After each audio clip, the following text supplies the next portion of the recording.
because I'd had an experience in relation to you years before where I had made a firm decision that I would never in my life listen to anything this man has to say. Based on a 3-minute clip, mind you. Do you remember what it was that I said that was so profoundly irritating? I mean, there's do, many. Jordan. Can you tell me what that was? Of course. You were talking about the gender pay gap. And this was part of a longer interview, the interview that you had with Kathy Newman. And this was a clip, 3-minute clip. You were talking about the gender pay gap, and you were saying that, paraphrasing here, but that the reason for most women is because most women are agreeable, most women don't negotiate, et cetera, et cetera. I believe that was essentially giving people options as to why it could be that there's this thing that exists or doesn't exist. And I didn't even finish the clip. I didn't even finish the 3-minute clip. But based on the things that another out of context clip that I had seen before, and the way that I'd heard your name being spoken of before in the context of the trans conversation that was happening around that time, 2018. Right, exactly. Again, I was watching this clip, and it's almost like I wasn't even listening to what you were saying. I had already decided that I don't like this man because someone that I trust has told me that I shouldn't like him. So therefore, the decision is made. Why do I even have to finish that video? Right, of course. And it was just, right? Mm-hmm. And it was just normal. Well, we use heuristics like that all the time, and it's easy to get caught up in them because, you can't listen to everyone. Yeah. And so you kind of have to make a snap judgment about almost everyone. And the default is you don't listen because there's like 7 billion people. So obviously you're not listening to most of them. So you don't need much of an excuse. And it's really easy for that to get, and I mean, it's not like I haven't experienced that. Like on my podcast, I invite people on. Abigail Schreier, for example, she wrote, I don't remember the name of her most recent book, but it's a investigation into the downside of the rush to make everything gender fluid, essentially. And I was terrified when I had her on. I mean, I was in rather ill health at the irreversible damage. Yeah. That's the one. I want to have Andy Ngo on my podcast, but that also makes me nervous too. And, because he's tarred with the fascist brush and then it's guilt by association, and that might have been part of what you were feeling. So so you think, you need a simplifying heuristic, and part of that is, that most people aren't worth listening to, and he's definitely not worth listening to. And, and then that can so easily become politicized. And once it is, especially when the political has become religious, it's really, really hard to overcome that. Yeah, and so, it really is. A lot of the things that the radical left are pointing out are in some sense universal human failings. And so they have that truth about them. I mean, because we could ask ourselves, given the implicit tendency for human beings to have a pronounced in-group preference and the potential we have for violence against out-group members, how do we all address our proclivity to damn the foreigner? Okay, that's a really important question. I feel like I've got a good answer. Okay, let me add the one end to that. And then the next thing is, we all have these proclivities. How are they exacerbated by power and privilege? Right? Those are good questions. But as soon as we make it instantly racist, then we can't even ask the damn questions properly anymore. So, Mick, sorry. My joke is over now. Oh, I'm sorry. I stomped all over your timely joke. You stomped all over my tiny little joke.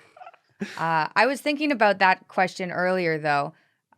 If everyone has these tendencies, which they certainly do, I've noticed that if I have a guest on my podcast, and I think my audience is fairly open-minded, but then I'll have a guest on that, and they'll hate them. And they'll be like, well, you can't just, even if you don't agree with them, maybe they are wrong, but you can't just cancel people because they don't agree with you because you're doing exactly the same thing that the people you're complaining about. Well, and also maybe your stupid opinions aren't right. They're probably not right. And are you so sure your life is going so much the way you want it to go, and you're such a bloody paragon of virtue, and the light is shining out every orifice, that everything you think and say is correct, and everyone who disabuses you of your notions is evil. You're really so sure of that, are you? So, you know, you wander around and you think, God, maybe I should listen to this person because I'm such an ignorant bastard and I'm so full of malevolence, and maybe they'll drop one thing on me that won't make me like miserable and doomed to hell and to drag everyone else there too. That's, yeah, well.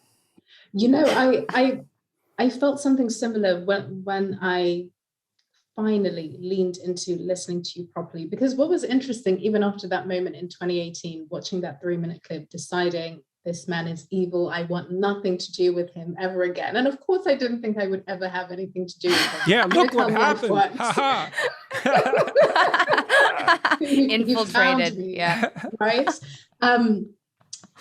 People especially people that were not really connected to the digital world, a lot of older men in my life, for example, and women in my life would always tell me to read your book. It's honestly, people would always say to me, Africa, you will really love this book. I would have friends of mine send me lectures.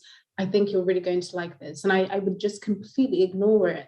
And in my mind, I'd be thinking, what am I going to find? What am I supposed to like? Because again, I have this idea of you built up in my head. So I'm finding it very confusing that people that know me very well are telling me that there's something that I'm going to like, right? Yeah, what the very hell? Confusing. But again, for years, what the hell? For years, I ignored it. So when I started watching your lectures late 2019 and last summer as well, in the beginning, I could notice myself listening to you and waiting for a moment where I could say, aha, see? Right. I knew I was right. And you know what? I waited. That moment never came. That moment never came. That comes for me right? all the time. Really.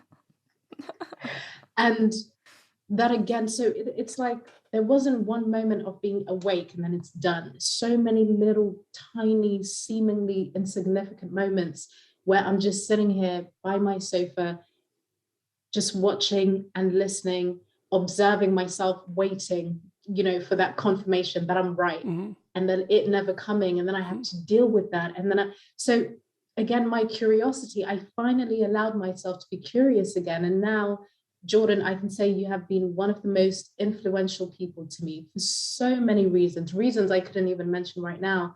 But to be able to have the conversations that I do now publicly, you have, and I could have never imagined this ever in my entire life. Things like this don't just happen. And the fact that I can tell you this. Oh no. Thank you. Just thank you. Thank you. You got him.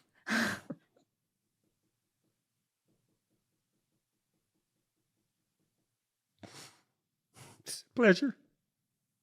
It's a rough pleasure, but I know. You knew what happened to me with Marvel Comics? Yeah. That was something. It's really something to see yourself portrayed. I got accused of being a Nazi pretty much when all this happened. It was really something because I had been teaching students what we're talking about today, about these temptations that you faced and how people, as individuals, get sucked into that totalitarian hell. And then, so that was something for that to happen, such a reversal. And then to have that comic book come out, well, it was surreal. It was absolutely surreal to be portrayed, because Nazi wasn't enough, right? We had to go right for the archetype itself.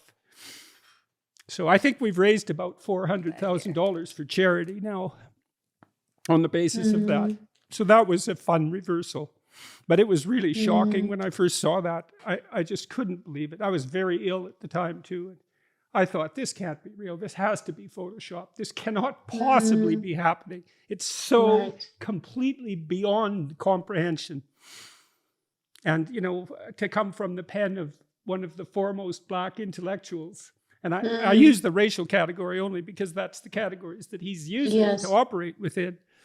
Yeah. You know? So life is really weird. This is true. Right. This is true. As this whole conversation illustrates.